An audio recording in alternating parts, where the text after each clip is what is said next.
Karon farko an ji shugaban ƙasar Amurka Donald Trump da bakinsa shi ma ya shiga cikin ayari na sauran al'ummar duniya da suke cewa Iran is not Venezuela.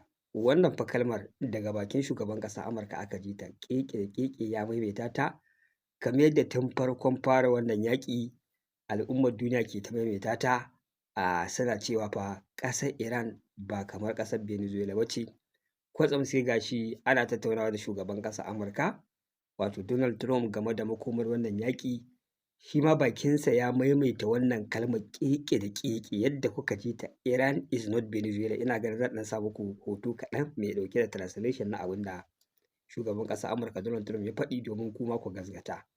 Wato kamar yadda na gaya muku mafi akasari an kawo matakin da ilahirin abubuwan da muke ba ku labari yanzu ƙasar Amurka ce da kanta take zuwa ta gazgata ta maimaita shi da kanta.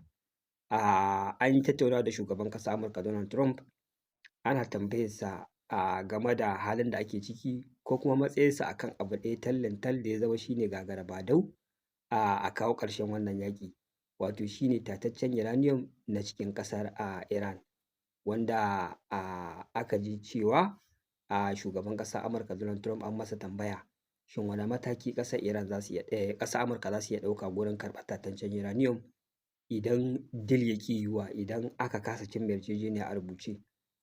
Za su shiga cikin ƙasar Iran ne su ɗauki wannan tataccen uranium ɗin ta ƙarfi ta hanyar tura dakarun sojojinsu? Ai fa nan take sai shugaban ƙasar Amurka ya ce ai ƙasar Iran ba kamar ƙasar Venezuela ba ce. Maganar a shiga cikin ƙasar Iran a ciri tataccen uranium abu ne da ba zai yiwu cikin ɗan ƙanƙanin lokaci ba kamar yadda suka yi a ƙasar Venezuela, kawai suka shiga suka ɗauki Maduro ana musu bye bye. A ƙasar Iran fa ba haka ba ne, magana ake ta za a shiga za a yi aiki a ɗauki wannan tataccen uranium ɗin sannan a fito da shi abu ne da ba zai yiwu ba. Iran is not Venezuela. Kun ji inda kalmar Iran is not Venezuela ta shigo, wanda wannan lamari dama tun farkon fara wannan yaƙi ake ta bayyana shi. Kuma dai abin da ya faru a Venezuela ne bai janyo hankalinsu suka ga kamar zai iya faruwa a ƙasar Iran. Yadda kuka ga haka abin da ya faru kenan. Sun je da manya-manyan jiragen yaƙi aircraft carrier da manyan warship ɗinsu sun je sun kewaye Venezuela babu shiga babu fita. Sun yi musu suma naval blockade. Duk jirgin dakon man ƙasar Venezuela idan ya zo su kama su ƙwace. Haka suka yi ta yi ba. Haka suka shiga cikin ƙasar Venezuela suka samu official na government ɗin ƙasar Venezuela da mahukunta da na kusa-kusa da jikin Maduro suka siye su suka musu alƙawarin maƙudan kuɗaɗe. Suka ba su cin hanci wanda suka yi exposing ɗin Maduro kai tsaye aka shiga cikin ƙasar Venezuela aka kama Maduro. Abin da zai baka mamaki shi ne a ce jiragen yaƙin ƙasar Amurka su ƙetare cikin ƙasa su shiga za su kama shugaban ƙasa amma babu wani alarm, babu wani activating ɗin air defense system, babu wani resistance na sojoji su farmake su. Akwai abin mamaki da al'ajabi. Kai ka san wannan ba lamari ba ne da za a ce ƙwarewa ce ta yi shi, cin amana ce kawai.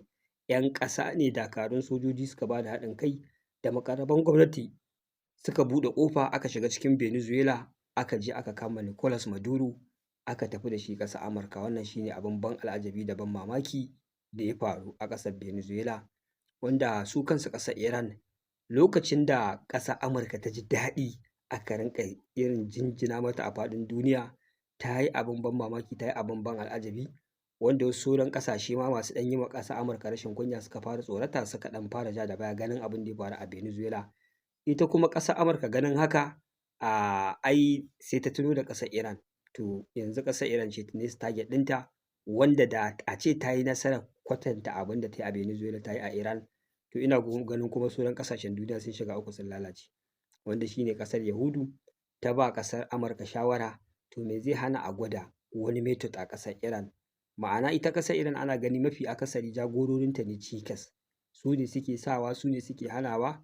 Ƙila ta iya yiwuwa da za a hallaka waɗannan jagororin to su ma 'yan ƙasar ne ma za su yi ma Amurka da Yahudu aiki su kifar da gwamnati da kansu, sannan sai a zo a ɗora musu wanda suke so wanda zai musu biyayya.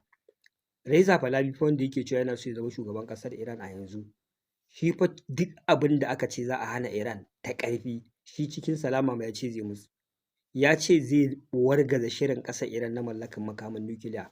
Maganar haɓaka tataccen uranium ko a mallaki makaman nukiliya fafau babu shi. ƙasar Iran za ta fita daga cikin jerin ƙasashe a duniya masu wannan yunƙuri, zero zai dawo da shi.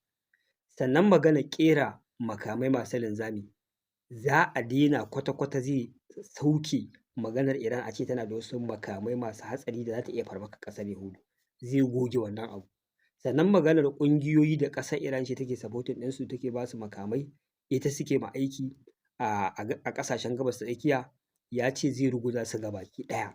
Ma'ana kawai zai dawo ya kwanta ne yana musu biyayya yadda suke so, wanda a irin haka ne ya so ko ta halin ƙaƙa su kifar da gwamnati, shi dai a ɗora shi akan mulki, ya nakasa ƙasar Iran ta dawo tamkar ƙasar da ba za ma ta iya faɗa da ƙasar Yahudu ba, wanda wannan shi ne shi abin da ya ce yana buƙata a yi, da irin wannan farfagandar na cewa akwai ɗimbin magoya baya da yake da su, sannan kuma al'ummar ƙasar Iran tsawon shekaru da aka yi kusan 47 ana wannan regime ɗin, sun gaji da wannan mulkin.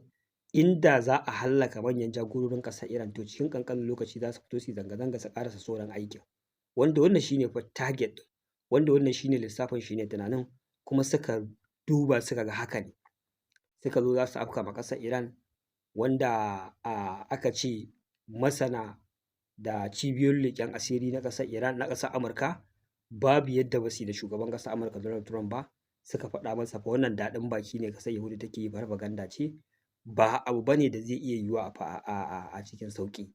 Kada a kuskura a ce za a afka ma ƙasar Iran a kashe jagororinta ko na abu makamancin haka, duk abin da ake lissafawa zai faru ba zai faru ba, illa iyaka worst to come. An yi musu bayani sun ƙi ji. Mutane da yawa a gwamnatin Donald Trump suka yi resigning, suka aje aiki saboda sun san consequences ɗin da shugaban ƙasar Amurka Donald Trump yake ƙoƙarin jefa duniya da ƙasar Amurka a ciki. Amma yadda kuka ga an lissafa yaƙin nasara ruwa-ruwa ga ta a ido ana kallonta, da an yi bombardment ɗin manya-manyan jagororin ƙasar Iran, to kamar yadda suka ce zanga-zanga kawai za ta ɓarke a kifar da gwamnati, tun da dama an gaji da rejim shekara 47, kawai haka suka lissafa. Babu maganar yaƙi, babu maganar ɓata lokaci, babu maganar wani ɗaukan wani matakai, kawai sun ɗauka ƙasa ce kawai take tafiya kara zube, kamar irin misali a ce irin yadda ƙasashen Afirka da ɗan wani abu irin haka ya faru, kawai ka ji an ce an kifar da gwamnati cikin sauƙi. To fa sai suka ga ashe abin ba haka ba ne, lissafinsu ya saɓa ma hankali, sai da suka zo suka kashe waɗannan jagorori, suka gane cewa sun ɗauko galaba gammo, sun taro babbar rigimar da kawo ƙarshenta ma ba su san rana ba, wanda wannan shi ne abin da suka hanga, suka zo suka afka cikin ƙasar Iran. Sun yi nasara a hare-haren da suka kai na kashe wasu daga cikin jagororin Iran, amma menene ya biyo baya? Yaƙi ne da babu nasara a cikinsa, aka ci gaba da musu retaliation, ana ci gaba da raunata sansanoninsu a Gabas ta Tsakiya, kuma an yi wannan nasara ta raunata manya-manyan sansanonin sojojin ƙasar Amurka.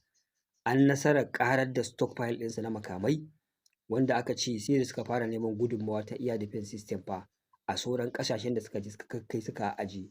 Don mafi akasarin air defense system ɗin da kuke jin sa a baki, ba fa abu ne kamar bindiga ko wani nau'in bom kawai da za ka je wani guri ka siyo. Dama duniya tun farko ba wani ƙera su aka yi da yawa ba su da yawa, 'yan ƙalilan ne. Kai kamar THAAD air defense system ma ana tunanin THAAD bai wuce ƙwaya 8 ko ƙasa da haka ba ma Amurka take da shi. Sannan kuma shi air defense system da yake amfani ake da shi wurin ɓaro makamai masu linzami. Yadda ake ƙera missile ƙwaya ɗaya na cikin air defense system abu ne da yake ɗaukar lokaci mai matuƙar tsawo sosai, wanda aka ce an fa gano adadin air defense system da Amurka ta lalata shekara 3 zai ɗauka kafin a ce ta ma maida su a wannan yaƙi kacal. Wannan shi ne abin al'ajabin da ya faɗa ma ƙasar Amurka. Yanzu dai ga yaƙi ya riga ya faru, duka wannan method ɗin sun gwada bai yiwu ba, sun kuma tabbatar da lallai ashe fa Iran ɗin is not Venezuela. In ji shugaban ƙasar Amurka Donald Trump. Yanzu menene yake shirin faruwa?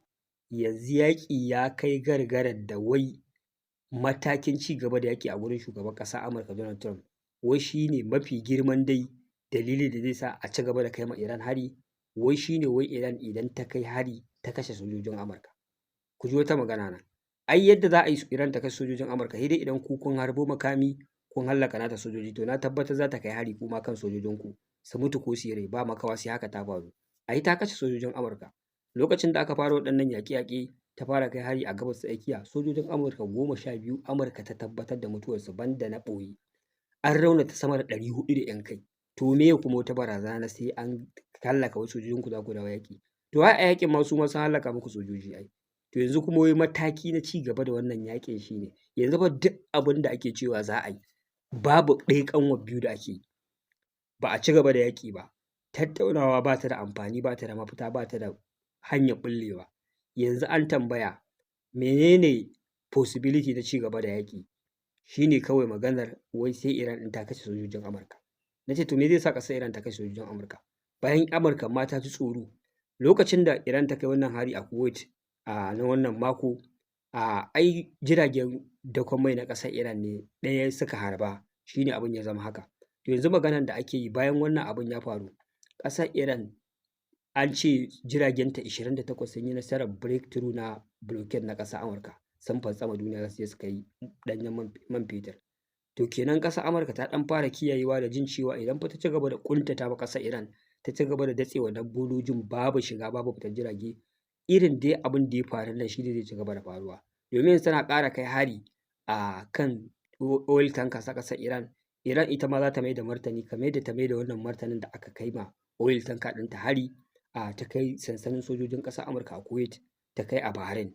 To yanzu ma still idan aka ta ƙara tasan jirgin mai, aka zo aka yi bambame shi, to ita ma fa hari za ta ci gaba da kaiwa, in ya so kawai sai a ci gaba da yaƙin. Jama'a wannan shi ne halin da shugaban ƙasar Amurka ya jefa ƙasarsa a ciki, ya jefa al'ummar duniya. Dama duk abin da muke kawo muku labari kawai mun riga mun sani, an riga an yi hasashen haka zai faru. Dama an ce ƙasar Amurka za ta kunyata, sai an kai matakin da ma maganar a ci gaba da kiranta super power a faɗin duniya, wannan abu sai ya gagara. To yanzu dai gashi nan dai yadda abubuwa suka kacame, cikin gida rigima suke yi, a ɓangaren ƙasar Iran sun kasa komai.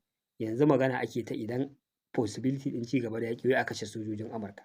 To ai sojojin Amurka su za su je a kashe su, idan suka kai farmaki wa sojojin Iran za su kai farmakin da su ma za su hallaka su. To kun ga dai wannan shi ne a ƙarshe takamaimai, yanzu sai ma in ka taɓa ni ne za a ci gaba da yaƙi, in baka taɓa ni ba za a ci gaba da yaƙi ba. Kaga irin faɗan tsoro kenan, za ku yi faɗa da mutum yana in ba ga tsoro ba taɓa ni mana. A inda gaske kake kawai naushi za ka fara kaiwa a yi ta ƙare. To wannan fa shi ne gargaɗin da aka kawo, mutanen sun ruɗe sun shiga ɗimuwa da firgici. Yanzu dai no way to escape, babu kuma wani ci gaba, babu wani motsi. Kai takamaimai yanzu Amurka ita kanta ba ta san wani hali ta tsinci kanta a ciki ba. Sai dai kawai ana ji shugaban ƙasar Amurka yana cewa one way or another, ko ta ƙarfi ko ta halin ƙaƙa mu dai sai mun yi nasara, sai mun cire tataccen uranium a cikin Iran. Ƙarshen abin da yake faɗi kenan. To yanzu za mu zuba ido mu ga ta wace hanya ce wannan. Jama'a wassalamu alaikum wa rahmatullahi ta'ala wa barakatuh.